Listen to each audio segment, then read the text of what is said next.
practice. Practice has a purpose, right? What is that purpose? We meditate, right? Do we meditate for a good experience? Or I can write it in my diary and say I have fulfilled my duty for the day, so I don't feel guilty about not meditating. Feeling good? Maintaining regularity?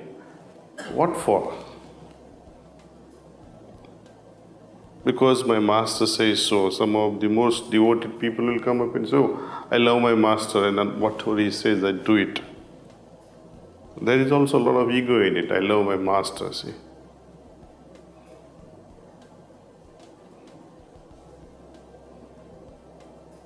But the real reason we all should do this, practice all these things, the actual reason is to become sensitized to ourselves towards the changes that I must make in my life.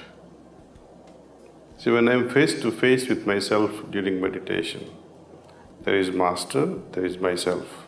I'm able to intuitively compare myself and fine-tune my present situation with what should be. They say that master is like a mirror. When we are meditating, that mirror comes in front of us. It makes you look at him. It makes you look at his qualities.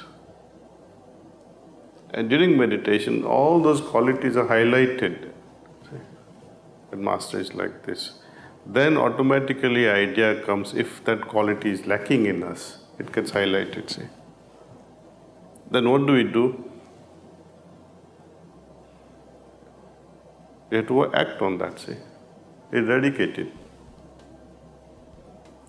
To recognize that I have such and such weakness, that in itself is a big step forward.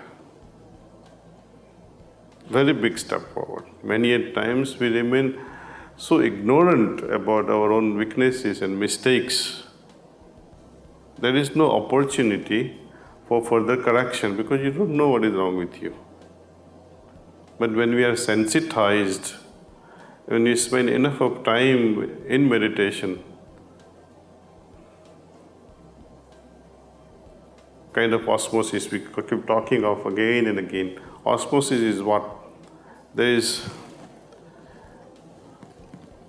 exchange of solutes and solvents separated by a membrane, right? Until what they call tension on both sides is balanced. Then it stops flowing towards each other. Then it settles down, see. So for that particular morning, when we are in complete osmosis in the deepest level of our meditations, something happens, that osmosis happens. So the tension or that what we call the exchange between us is so established that there is a perfect resonance between him and us during those moments. Right? And in those moments we come to know intuitively, yes, I got to act on this, I got to act on this. I have to change here, I have to adjust there, see. All these messages will be highlighted in us. Make a note of it, see. We are not talking of great experiences. This is something more potent to look at ourselves than focus on experience. Experiences, of course, they will be there because we are marching on. Every point is infinity. So there will be millions of experiences in Sahaja Marg. But nothing worth paying attention to actually. What we need to pay attention to is only this. Where must I correct myself? Where must I adjust myself? Where must I reorient my mind, my heart in such a way that I'm fully in tune with Master?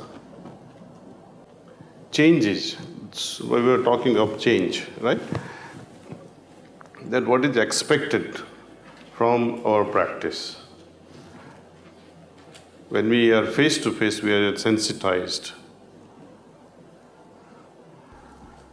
Now, once I have known that I must make a change in this particular characteristic of my life,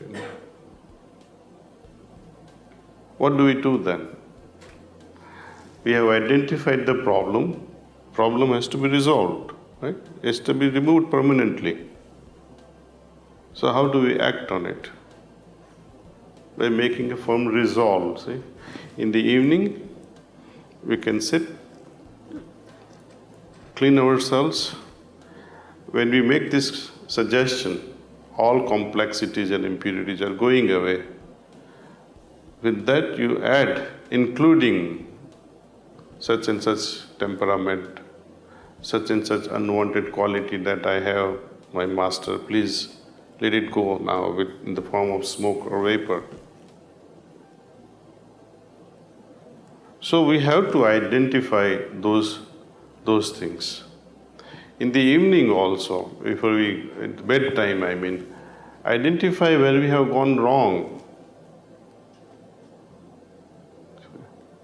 So I would apply actually my acumenship or my sensitivity in identifying my faults and how to correct them with my willpower and change of lifestyle. See, I have to keep having identified new problem every day.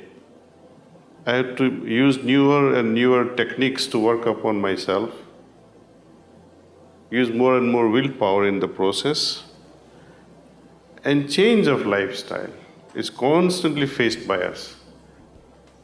See, this will demand constant change of lifestyle.